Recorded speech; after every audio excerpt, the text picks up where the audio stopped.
Hola, buenas noches a todas y a todos y a todes. Espero que estén muy bien el día de hoy. Les doy la bienvenida a un tercer programa de la Escuela Despertó, que es un programa que estamos impulsando con una agrupación de trabajadoras y trabajadores de la educación que se llama Nuestra Clase, para que nos puedan seguir en distintas redes sociales. Les cuento un poco en el programa el día de hoy lo que vamos a hacer. Primero es una entrevista a Natalia Sánchez. Ella es concejala por el Partido de Trabajadores Revolucionarios acá en Antofagasta y vamos a conversar principalmente al respecto de una propuesta que ella hizo, y es que todos los cargos públicos puedan ganar igual que una profesora. Bien, que es la pregunta que hicimos principal en el afiche que estuvo rondando por ahí y que espero que algunas y algunos de ustedes también lo hayan visto. Después de eso, para que se queden hasta el final en este programa, la verdad es que yo les invito a que permanezcan. Al final vamos a presentar una cápsula literaria de un colega nuestro, que es Christopher Cepeda, que habla acerca de que hoy día se conmemora el año del fallecimiento del escritor chileno Roberto Bolaño. Espero que algunas y algunos de ustedes lo hayan leído y que también los entusiasme tanto como para también poder quedarse a ver esta cápsula. Pero antes de partir, quisiera mencionar y poder dar todo el apoyo y solidaridad a los trabajadores portuarios de San Antonio que se encuentran en movilización, sobre todo por condiciones laborales, ya cosas mínimas como sueldo. Hoy día grandes empresas portuarias que se hacen millonarias y no son capaces de ni siquiera que los trabajadores tienen que movilizarse para poder conquistar condiciones mínimas como un salario que les sirva para vivir. Así que todo el apoyo, toda la solidaridad con los trabajadores portuarios, no más represión además. Y hablando de represión, vimos también el día de hoy, aquí quiero mencionar pequeñito, un poco qué es lo que vimos esta semana, que igual lo tocamos un poco con la entrevista de Nati, lo vamos a tocar, que es cómo esta semana estaba marcada igual por la represión, como vimos hoy día mismo, hasta hace unas horas atrás estaban reprimiendo fuertemente la Plaza de Dignidad, si es que no siguen reprimiendo los carabineros, los pacos, como le decimos acá.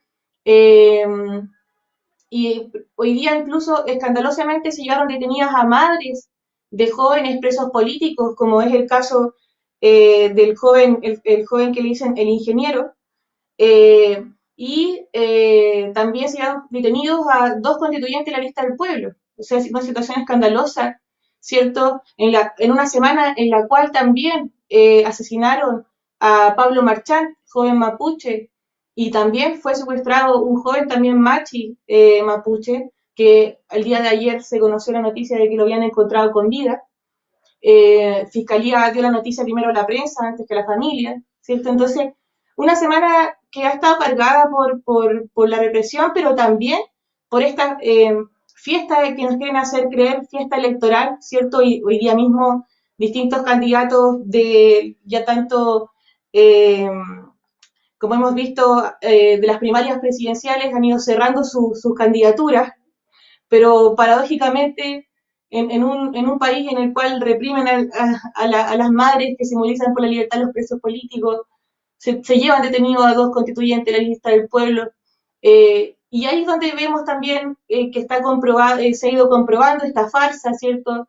Esta gran trampa de la convención constituyente que está atada con un chaleco de fuerza del régimen importante que fue el pacto del acuerdo por la paz de la nueva constitución del 15 de noviembre, y vemos que cada día que pasa, si no se declara soberana, como nosotros levantábamos la consigna en la revuelta de Asamblea Constituyente Libre y Soberana, si esa convención constitucional no se declara soberana y no toman como determinación liberar ya a las y los presos políticos, vamos a ver cómo se va a ir convirtiendo, ¿cierto?, en un apéndice más de este Parlamento, de esta política del régimen, y aun cuando es impresionante que el gobierno, que la derecha, se sienta con la confianza, ¿cierto?, de realizar la represión que ha realizado el día de hoy en Santiago contra las madres y los presos políticos, de tomar medidas contra los que somos hoy día la población trabajadora, los sectores populares.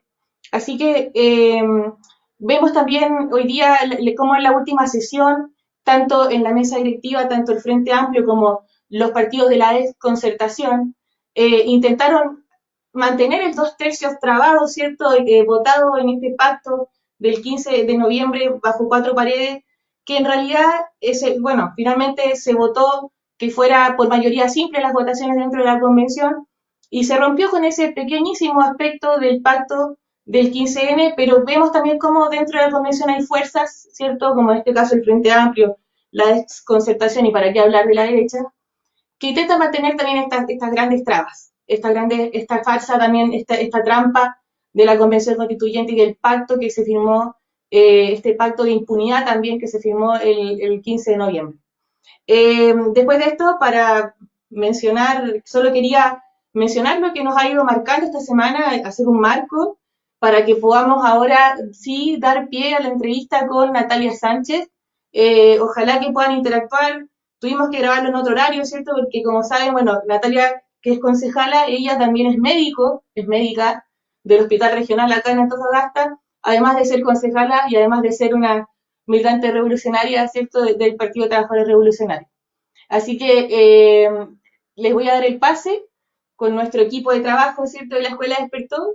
Doy el pase para que vean esta entrevista y se queden a la cápsula, la cual nuestro colega y amigo Christopher Cepeda habla de Roberto Bolaño, ya gran escritor chileno.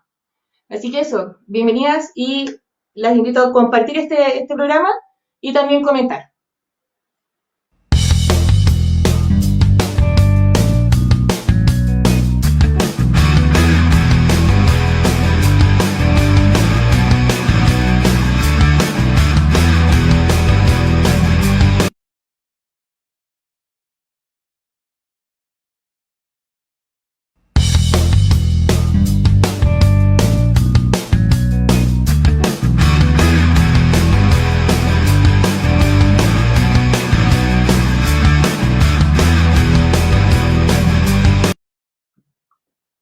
Buenas tardes, buenas noches a todas y todas las personas que nos están siguiendo en este momento. Me presento, soy Nancy Lanzarini, estamos en un nuevo programa de la Escuela Despertó, un programa que estamos impulsando con la agrupación de trabajadores de la educación Nuestra Clase a nivel nacional.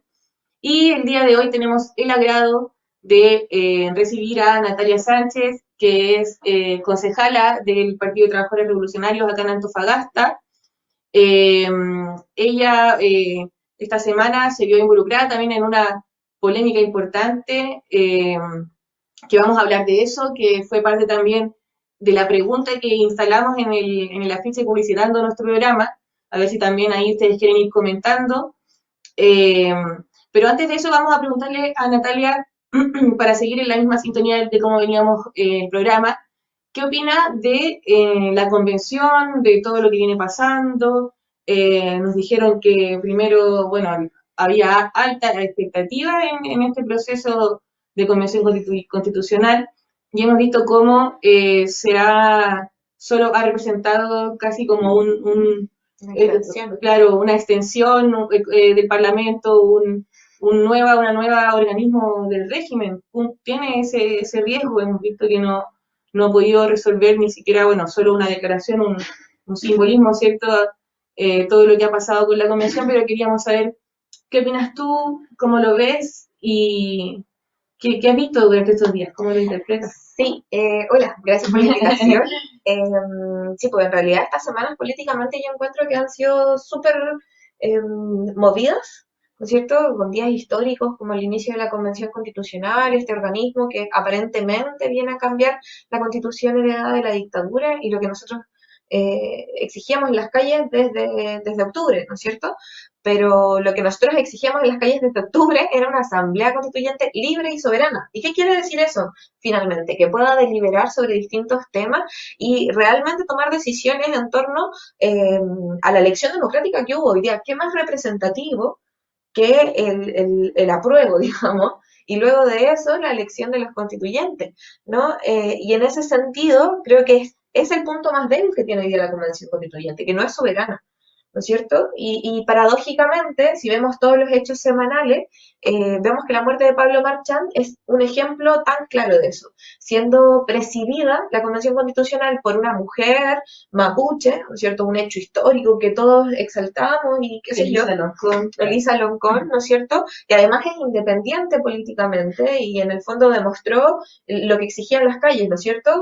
Nosotros levantábamos la bandera mapuche como dentro de todo el movimiento que hubo, ¿no es cierto? Las marchas más históricas desde la vuelta de la democracia. Pero paradójicamente siguen matando gente en el Gualmapu, ¿no es cierto? Y es el brazo armado de la Policía de Fuerzas Especiales del gobierno de Piñera que hoy día tiene un 10% de aprobación y sigue gobernando. Claro, que esa es otra gran paradoja. Digamos, la gran paradoja es que el gobierno y la derecha, aún siendo minoría, incluso siendo minoría, digamos, en todas las elecciones, sí, pues la convención. Claro, una no lograron el un tercio. El tercio, aún así se genera esta paradoja, como bien tú dices, de que no están encima ahora laraqueando completamente no son capaces el resto de la convención que fueron votados a decir, mira, rompemos con esto, claro. rompemos con el pacto del 15N y nos declaramos soberanos y declaramos por la libertad de los presos políticos y del pueblo mapuche, que es una de las cosas que tú misma ahora mencionaste. Claro, y más allá de eso, o sea, no quedarse en declaraciones y palabras bonitas porque es correcto, o sea, tenemos que decir libertad a todos los presos políticos y los presos de la revuelta, libertad a los presos del pueblo mapuche, fin al terrorismo de Estado en el Gualmapu, que es lo que aparentemente vino a decir la vocería de los pueblos, ¿no es cierto? La lista del pueblo en su minuto al declararse independiente y decir, bueno, nosotros vamos por la libertad de los presos políticos, pero hoy día vemos que les dicen, ustedes no pueden opinar al respecto, y bueno, nos quedamos tranquilos porque no podemos opinar al respecto. Sí, ¿Quién domina finalmente la política? ¿Es la política del gobierno o no? Claro, y eso igual ha sido, bueno, con todo este proceso electoral, cierto momento electoral que hemos vivido, ha sido, genera en general como expectativas en la gente, ¿cierto? Como una especie de confianza, que igual, por ejemplo, nosotros acá en Antofagasta, que estamos aquí situados en la segunda región, hemos visto cómo también los que salen electos a nivel local, en este caso los alcaldes, ¿cierto? Y el gobierno también empieza a mover sus hilos en los gobiernos locales. En este caso tú, la polémica que mencionaba en un principio, que Natia acá tuvo, fue justamente cuestionando en el primer consejo extraordinario que tuvieron en el consejo municipal, ¿cierto? La primera vez que tú participabas ahí, estuvo muy bueno porque ya se generó ahí, que diversos medios compartieron, el cuestionamiento hacia los privilegios de los cargos públicos, que pasa hace años. O sea, y es impresionante cómo una persona que lo diga ya te remece y genera todas esas respuestas que hubo, ¿cierto? Sí. ¿Cómo puedes comentarnos un poco más a la gente que nos está viendo, me imagino, en distintas partes de Chile, ojalá que también del mundo, que nos puedas contar también qué pasó? ¿Cómo lo ves? ¿Qué planteaste? Sí, bueno, el primer consejo extraordinario se convocó por parte de los concejales para poder explicar por qué el alcalde estaba avisando de que iba a despedir a 30 personas, sabiendo de que existe en la municipalidad un déficit de 166 cargos para ser ocupados, que sabemos que viene un proceso de desmunicipalización y que eso implica para la corporación municipal y por lo tanto para las y los profesores eventuales despidos. Entonces, incongruente completamente, nadie entendía muy bien cuál era el programa del alcalde, entonces teníamos que saber con qué se venía, ¿no? Anunció durante la campaña electoral y también durante el periodo electoral antes de asumir el cargo que iban a haber despidos, y bueno, finalmente no sabemos bien en qué quedó eso, ¿no? Pero lo que él mencionaba que era para combatir la corrupción. Y entonces nos sentamos en el consejo y abiertamente yo dije, bueno, para combatir la corrupción bajemos los altos sueldos de los altos cargos públicos, que hoy día el alcalde en bruto gana casi 10 millones, 9 millones y algo, y líquido son 7 millones como un gerente. Y por lo tanto, cuestionar esto es cuestionar también un asidero, un nido para la corrupción. Lo vimos que fue así con Karen Rojo, ¿no es cierto? Los sueldos millonarios atraen como la miel a corruptos y entonces son cargos que no son electos, son cargos que no son en base al trabajo Y ahí no sé si tendrán una frase que me respondieron, me salieron a Sí, responder, así como indignados por esos sueldos, ¿no es cierto? Tocaban sus intereses también. sí, totalmente. De hecho, vamos ahí, tenemos nuestro adelante estudio, ¿sí? Vamos a ver la frase con la que una de las directoras de la municipalidad le responde a Natalia cuando ella interpela los privilegios y los cargos. Ahí vamos, nuestro ayudante. Y no solo eso, ¿no es cierto? Porque en el fondo estos sueldos millonarios lo que significan es que abren una brecha gigante con los trabajadores honorarios, externalizados, subcontratados, que es algo que hacen mucho las municipalidades. Funcionan como un comprador de favores, un comprador de negocios, externaliza todas sus responsabilidades. Claro. Hoy día pasa eso, por ejemplo, con los recicladores de basura en Antofagasta. Si bien tenemos un tremendo proyecto de chaqueta blanca, no se consideran los residuos, el RESCOM, que es como los residuos, qué sé yo, industriales o de construcciones, los residuos como grandes, no se pueden procesar en Antofagasta. O sea, ¿y qué hacemos con eso, no es cierto?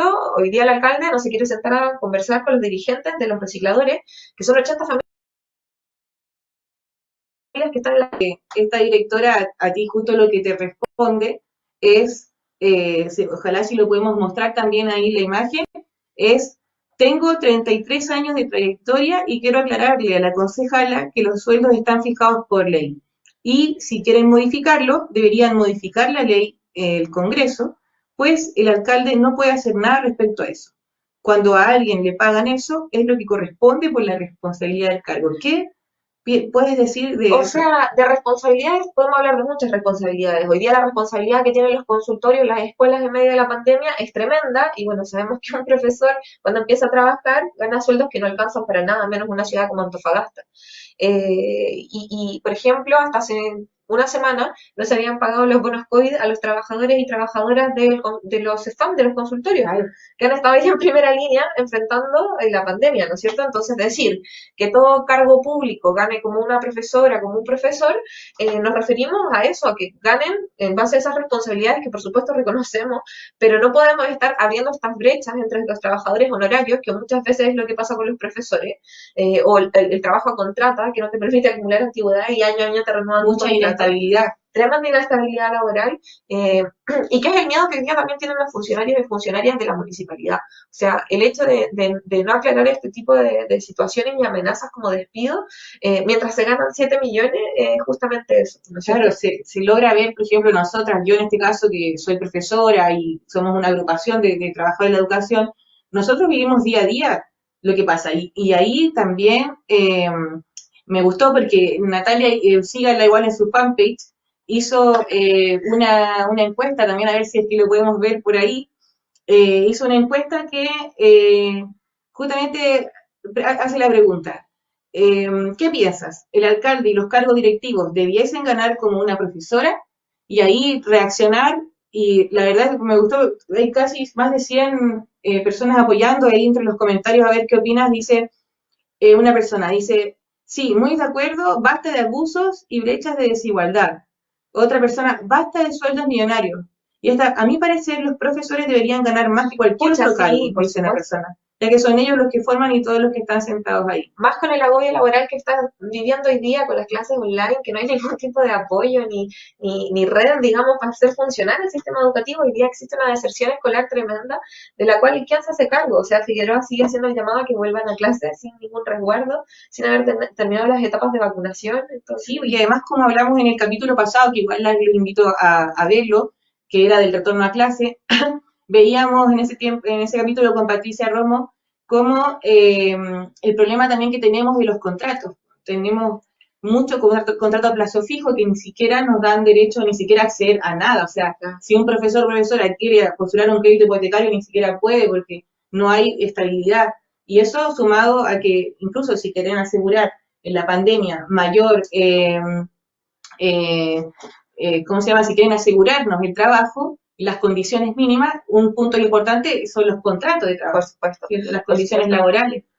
Hoy día, como te mencionaba, la inestabilidad laboral es algo que es como transversal. Nosotros en el hospital, yo soy médico, trabajo en el hospital regional, vemos que existe la externalización de servicios de alimentación, de aseo, y no se les reconoce finalmente como trabajadores de la primera línea, ¿no es cierto? Hay una división entre trabajadores de primera y segunda categoría, y que es justamente lo que ocurre dentro del municipio, por ejemplo, con los guardias de seguridad, con los trabajadores del aseo, con la externalización de servicios, y también con los profesores, ¿no es cierto? Claro. O sea, en la comunidad educativa, la precarización laboral es algo patente. Pero es impresionante también eso, que al mismo tiempo que hay precarización laboral, a los que somos profesores y profesoras en el aula, que estamos ahí todo el rato dando la cara, digamos, con la educación pública y municipal, también hay, hablando de esto de los privilegios, ¿cierto? Y los cargos, también dentro de la corporación municipal hay muchos cargos privilegiados, muchos cargos de poder que ganan mucho más dinero que lo que gana un profesor o profesora que está trabajando en el aula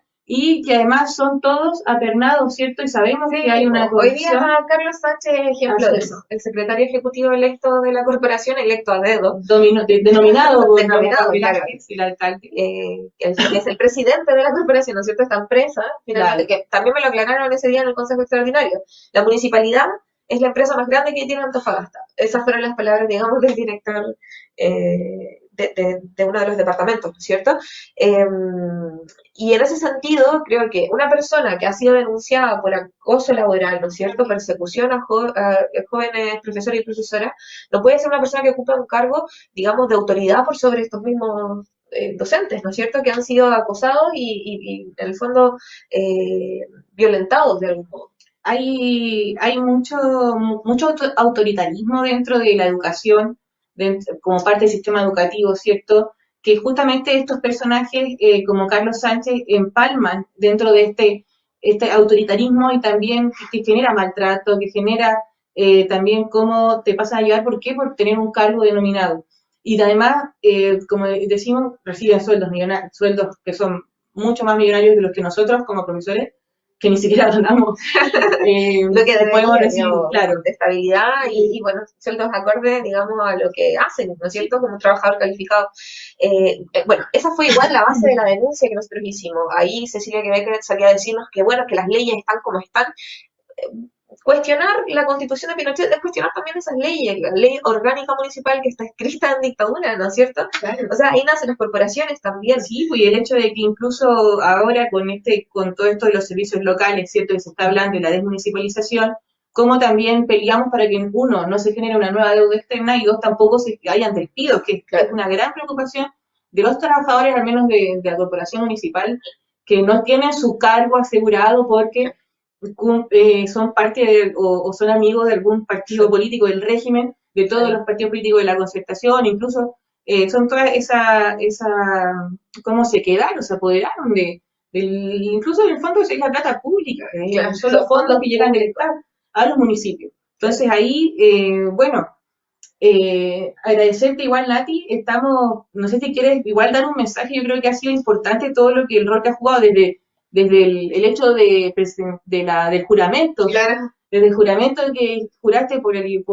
contra la represión, contra la impunidad, por la libertad del preso político, hasta también esta primera, recién entrando polémica, que igual desde el Partido de Trabajadores Revolucionarios también la bandera y la lucha que se quiere instalar, como algún llamado que igual tú quieras hacerle a la gente y antes de ir cerrando. Por supuesto, o sea, demostrar igual de que lo que nosotros decíamos durante nuestra campaña electoral en la lista Darlo Vuelta a Todo, junto a compañeros y compañeras, tú también, que iba como candidata a concejal, no es, digamos, palabras bonitas al aire, ¿no es cierto? Lo vamos a llevar a cabo con acciones y hoy día, por ejemplo, recibiendo el primer pago que tengamos por parte de la concejalía, nosotros estamos ya comprometidos a donarlo a la organización de familiares y amigos de los presos políticos, ¿no es cierto? A las madres de la Plaza Colón, que hoy día tienen que levantar la lucha por sus hijos, hijas, familiares, ¿no es cierto?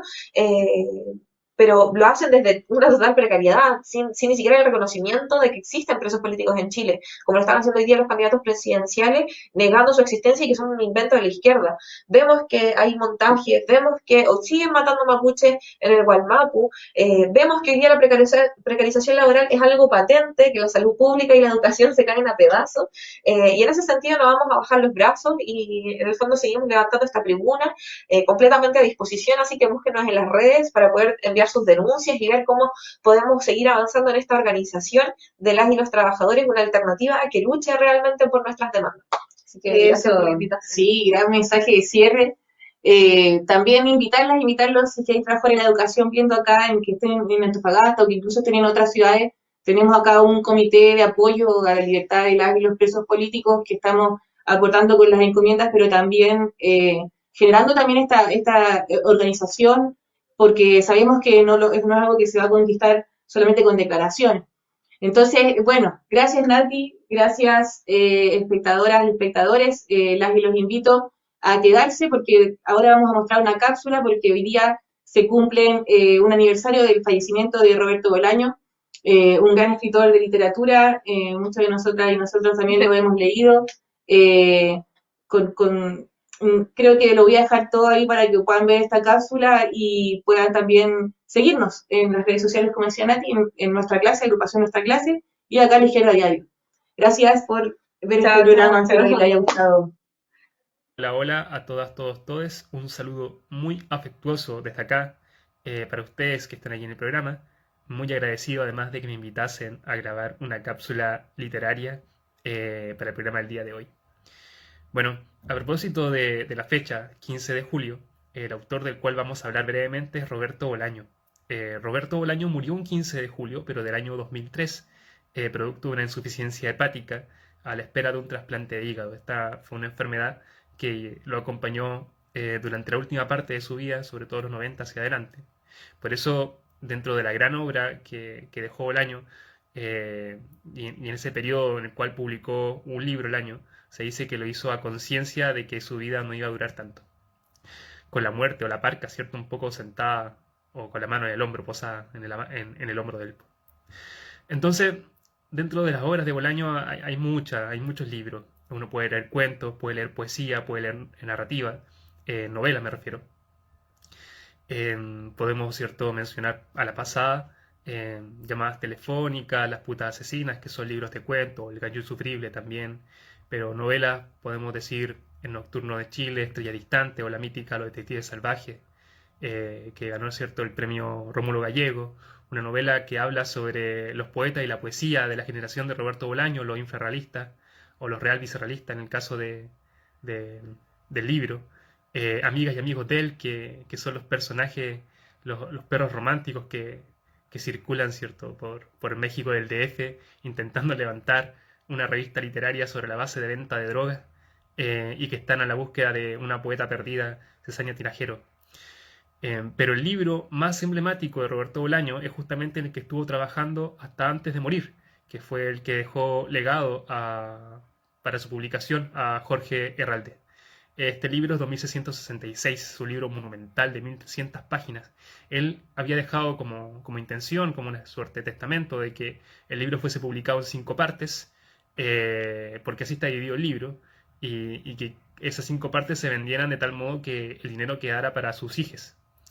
No se hizo de esa manera. La editorial tomó la decisión de publicarlo todas las partes en un solo texto para dar cuenta de la monumentalidad de la obra y el trabajo de Roberto Bolaño. Bueno, yo recomiendo principalmente su lectura a propósito de la cápsula literaria. Debe ser arduo leer un libro de 1300 páginas, sin embargo, en ese libro se cruza sobre todo la violencia propia de Latinoamérica.